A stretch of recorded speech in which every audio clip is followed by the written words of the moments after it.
As I was growing up, if you told me that one day I would be interviewing Joe Piscopo, I would have thought, hey, I must have lived an interesting life. So maybe I have, I don't know. Joe Piscopo, of course, was on Saturday Night Live from 1980 to 1985, and he did skits like The Sports Guy, Doug Weiner, David Letterman, Frank Sinatra, and then he went on to be in movies like Johnny Dangerously, Wise Guys. He did an HBO special. He worked on Broadway, etc. Joe, welcome to Young Turks. Hey, Jake, so nice to talk to you, man. It's great to talk to you, man. And like, you know, like I just said, I mean, I was watching you, you know, for a long, long time, and it's great to talk to you. Well, you were just a baby, man. But, you know, the good thing about it, you were in Jersey, baby. You were in Jersey. Yeah, we're both Jersey guys. No, I wasn't a baby, but I was young. I was a teenager at the time.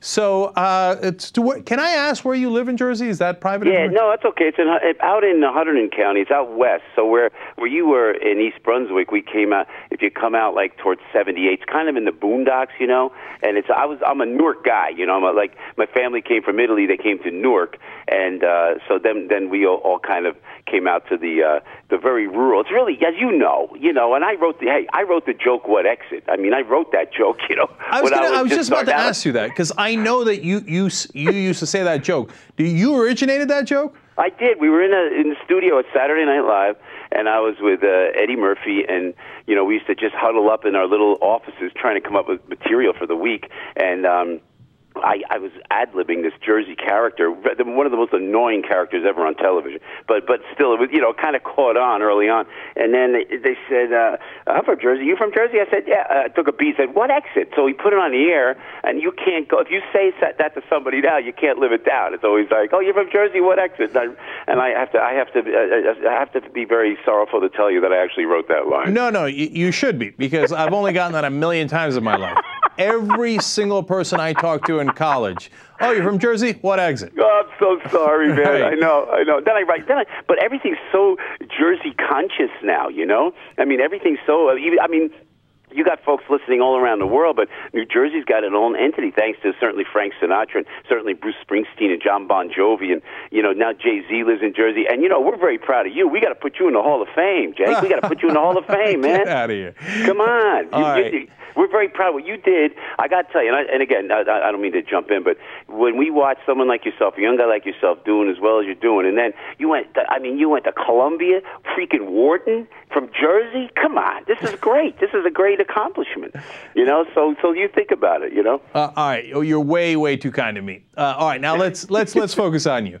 So. First of all, when you did Frank Sinatra, you know, I read the stories about how you were a little afraid to do Sinatra. Why is that? It was a respect thing, and again, I'm a North Jersey Italian American, so the you know, thing you're brought up with is respect more than anything else. So it wasn't fear. People think, oh man, you were afraid somebody would be knocking on your door and say, hey, you're going to get your legs broken, nothing like that. There was none of that. It was more about respect, because my father appreciated Frank Sinatra so much. My father was an educated man, a lawyer like yourself, and my uncle was a chemical engineer, and then we always appreciated people in our you know, ethnic origin that did well, and Frank Sinatra certainly probably epitomizes that more than anyone. So my old man told me, hey, that's the guy. So I didn't want to do it. I talk about it on stage, and you know, hopefully you'll come check out the live show. But because I tell the story, and even if you're 20-something, man, you could dig it. It was like your idol, and you don't want to disrespect it. So I said to our producer at the time, I don't want to do the Sinatra character, and I don't want to be difficult, but they stayed on me for like weeks. Say, Joe, you got to do that character, man. And I would say, no, I can't. It's my father's hero. What am I going to do? So finally, I relented. Cenk, I wrote Frank Sinatra a letter. And I wrote it, you know, and I said, Mr. Sinatra, I'm Joe Piscopo, I'm a new cast member on Saturday Night Live, and this is done with respect, you know. And I sent it off, and you know what? I heard from him weeks later. I got to meet him, and the joke goes, and it's a true story, when I met him, I was speechless because he was my hero indeed. And then he put his hand out to me, and he went, hey, Joe, baby, how are you? And I went, whoa. And I said, hey, can I call you Frank? And he said, no. Like, you know, and it was like a love affair ever since, man. And then he always dug me. When Eddie Murphy and I did Ebony and Ivory, the old man loved it. Frank Sinatra actually enjoyed it, so it all turned out okay. Yeah, I hear you, because if I started, making fun of Dr. Oz, I'd get in huge trouble in the Turkish community. So I hear you, brother. It's the same thing. It's the same thing, Right. So now you mentioned Eddie Murphy, right? And you guys were obviously incredibly tight back then. You're working on the cast together. Yeah. The fraternity of SNL. For those of us who are not in it, we don't know. Is it tight or is it not tight? Do you guys see each other all the time, or talk to each other once in a while, or have you lost ties? No, you know what? Even if you don't see each other, it's always there. That brotherhood and sisterhood is always there. I will tell you this. It's like, man, I'll tell you, and I say this with the greatest of humility, because me being on SNL was kind of like an anomaly, because I'm really just like a working stiff. I'm in the blue collar of entertainment. I perform live shows around North America. That's what I dig doing. But to hit something like Saturday Night Live, when you're on that show, it's like the comedy equivalent, kind of like the New York Yankees, and, it's year after year, all these years. So when you see someone that started, like my idols, Dan Aykroyd, I mean, I have a chance to hang with Dan Aykroyd. I hang with Dan sometime. Or I did a TV show last year in Chicago. Danny was kind enough to be a guest. I'm in awe of this guy, so... And we got cut up to me at one of the reunions. I saw Adam Sandler, who I never met before. I said, "Hey, Adam, how are you?" And he goes, "Hey, Law and Order, man, you were great." So there is that definite camaraderie there, and a respect, even if you haven't seen each other for years. Were you touring with Kevin Nealon and Victoria Jackson for a while? Yeah, we went out. We go out and we do the stars of Saturday Night Live, which is great, because Victoria she's hysterical. Kevin is hysterical. And I'll go out with the great, the one and only Father Guido Sarducci. We go out. So we do shtick on stage, and you do a little stuff together. But people dig it, man. The legacy lives, man. So it's interesting. Even all ages, they come out, they see it, and I was up with Kevin and with Guido again. We put Danny on a show, so it's all like a lot of fun to be together with those guys. So it's funny, because Father Sarducci, it's like you grow up with this stuff, and I still make Father Sarducci jokes, and like my nephews don't get it, half the people don't get it. I'm like, oh, he did 3 miracles, and one of them was a card trick. That's not fair. And they're like, what are you talking about? Anyway, but I wanted to ask you about Victoria Jackson, because she's a little loopy. I mean. Can I tell you a story? Do you have time for me to tell you? Yeah, definitely. I got to tell you a story. So, and you got to come down when you're on the East Coast. We opened a club in Atlantic City called Club Piscopo. It's everything I've ever wanted to do. It's like a retro, classic nightclub, man. We have jazz, you have comedy, and we ran it for the summer. Now they want us back, so we're going to probably go back. But we had a ball doing it, right? Now upstairs at the casino, the resorts where we were, there's a gay bar. And then there's a drag show, like these great, very talented guys do this show called Believe, Divas in a Men's World. And this guy, Stephen Andre, dresses up like Cher, man, and he is, it's really quite talented. So I don't think about it. I booked Victoria Jackson into my club, because I know her, and I don't think anything about it. I know she's way right, religious, but come on, the comedy is comedy. Come through the show. So long story short, man, I put Victoria in. She does a Thursday night. She kills it. We draw a nice crowd. Afterwards, I take my girl, go upstairs. I'm hanging at the gay bar. The guys are great. The boys come over, and it's all fun. Then I get up on Friday at a hotel suite, man, and I get a call from the guy that plays Cher, livid because I put Victoria Jackson on the property, because he thought she was he said, Joe, she's like Anita Bryant. She's like, so that, did you know? I wasn't even hip to this, and I'm really kind of aware of all this stuff. So he got all upset because she thought he construed her as anti-gay, right? So I'm going, no, man, she's really nice. So, get it all worked out nice. There's a whole big love fest going on. But yeah, she is loopy, but she's way right religious. And you know what? It makes for some nice laughs on stage. And but you got to I wasn't very politically correct on that, because I kind of missed the boat on that one. But thank God everything worked out. Yeah, no, I thought she was going to be the one that objected, because she's massively right-wing. I mean, we've done a bunch of clips on her from Fox News. That's amazing. Oh, she takes the Bible. And then, but on stage, it's funny, because I'll tell you what, she's a great comedian.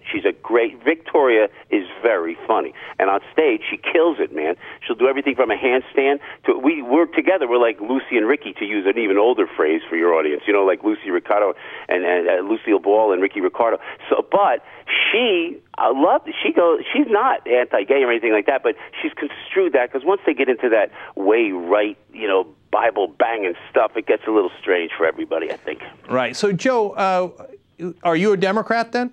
I'm a registered Democrat, yeah. You know, I heard you were thinking of running for office. Is that true? Yeah, you know, and I just love the politics you do, man. I got to tell you, Cenk, it's so solid. It's so important at this time. It was after the Jim McGreevey incident. I didn't mean that to make a gay segue, but it just happened that way, you know. So when Jim McGreevey, our governor of Jersey, came out, and people came to me when they had to do a special election. The independents came to me, and they did a poll in New Jersey about electability. And when, you know, Jesse Ventura went into Minnesota, you know, his percentage was like, his electability percentage was like 10 or 13%. So they polled me, and I have to tell you, I tell you this just very objectively and pragmatically. I don't mean to say one way or the other, but they polled Piscopo's electability in New Jersey, and it was at 23%. And it was mostly with Democrats and mostly with women. So the independents went nuts. They all came, they besieged on me, and they said, it was, a matter of fact, it was Jesse Ventura's guy that came to me and said, Joe, you could be elected governor. And I went, I can? And it was like, yeah, you got to do that. And I know what I believe. I'm a very conservative Democrat, but I know what I believe, and I know what's good for the state. And I've been here my whole life. So we started to run with it. But then my wife at the time said, no, you can't go into politics. It's the worst thing you could do. It'll ruin our home life. So, Cenk, my dear friend, she ended up leaving me, and I never ended up running for governor. So I lost out on both counts. Oh, wow, that's interesting. But that leads me to believe that since she's not there anymore to inhibit you, then maybe you run against Governor Christie one day. Yeah, I got to tell you, we could talk about this. The governor, he is a smart guy. He is a very smart guy. But sometimes I don't understand. I'm being polite because he is the governor. And we had a nice talk. Just a couple months ago, we had a kind of a nice long talk, and we agreed to disagree. And you know what?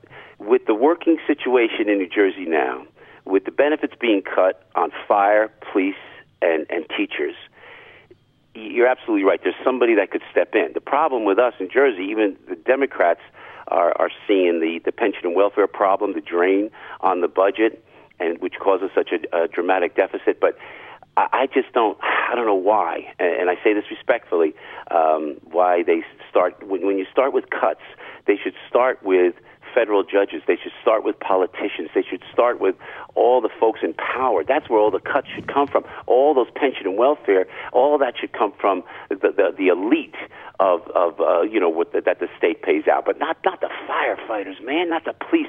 And that's where we disagree. So I guess there is room to go in, but I'll tell you what, if Governor Christie went in against Obama, he would beat Obama. I'm telling you, this guy's a powerful, smart man. Whether you like him or not, he is a man of conviction. Yeah, I got to say that for him.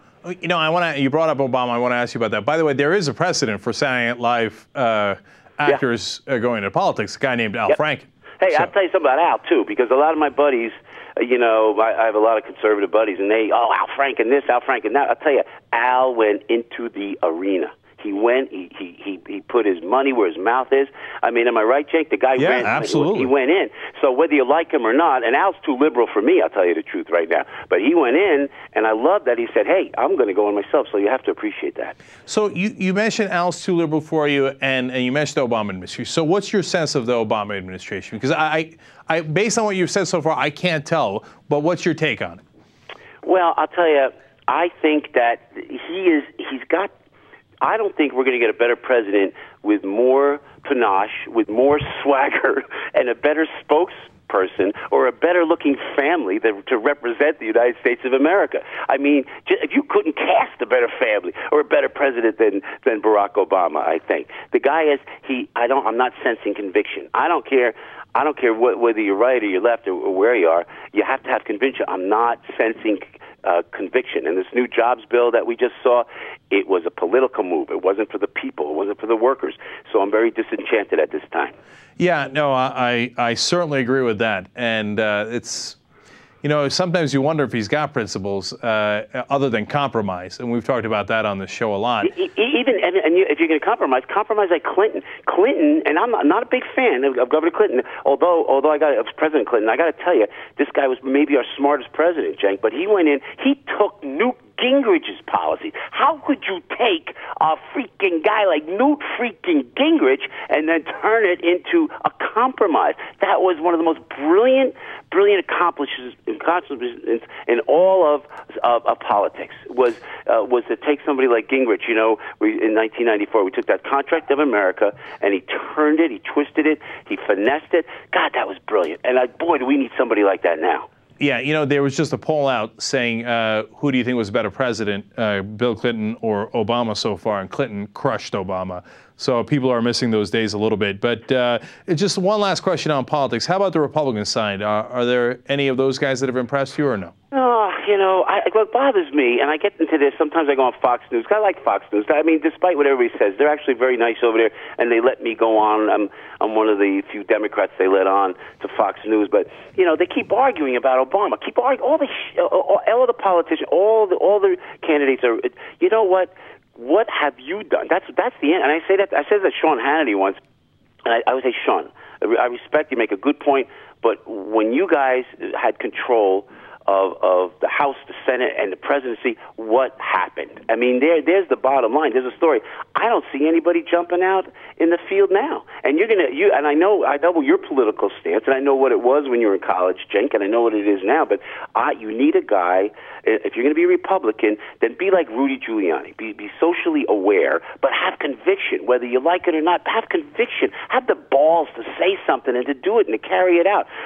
Mitt Romney's actually a nice guy. I had the chance. I was a Democrat. They hired me when the GOP came to New York. Check this out. They brought my band in. We went on the Intrepid, and I did a show for the state of Massachusetts. And Mitt was the governor there, and it was a love fest. The people are yelling, "Run, Joe, run!" It was great. So he's a nice guy, but I'm not sensing conviction, and not from the president either. No one's watching the store, man, and on the Republican side or on the Democrat side. Yeah, I agree with that. I mean, you want to talk about no convictions? Definitely Mitt Romney. All right, so Joe. One last question for you, not related to politics. You and I are both from Jersey. What's your thoughts on Jersey Shore?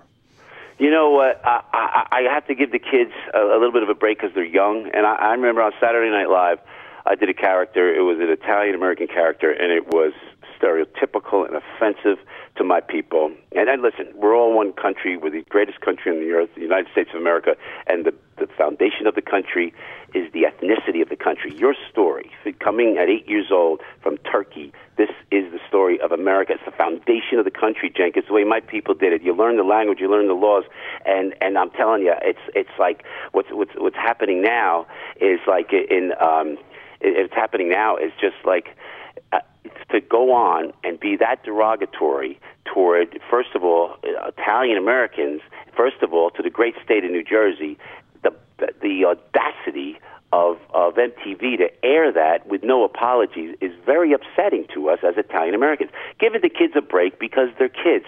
But you know what?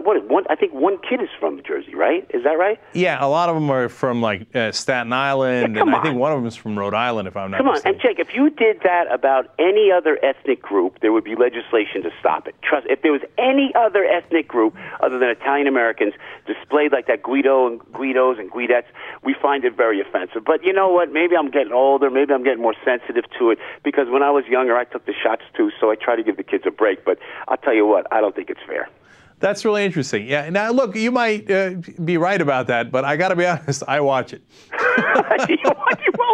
You know what, too? This is chick Snooki. God forget, there's Snooki walking around like that. Come on. Come on, it's a little entertaining. I know. Who are they going to fight next? Hey, listen, I'm telling you, I mean, we just shot a TV show. I should have a fraction of the audience that they have, you know? Right. You know what I mean? Yeah. So, but, I guess, if you know what, you could be you could kind of just let it fluff off and just say, hey, you know, it's all just a joke. But I'm so Jersey proud, and I know you are too, and I'm such a diehard Italian American. I looked at it, I said, hey, give us a, you know what? If the playing field was open, Cenk, you know, take the shot. Go ahead, take a shot. And I'll tell you what, brother, when I'm on stage and I'm doing my live show, I'll do Italian jokes. You know, we'll do some ethnic jokes like that. But when you put it on TV and it's got 9 million viewers, man, and it's as popular as it is, you know, give Jersey a break, please. I hear you, brother. All right, Joe Piscopo, everybody.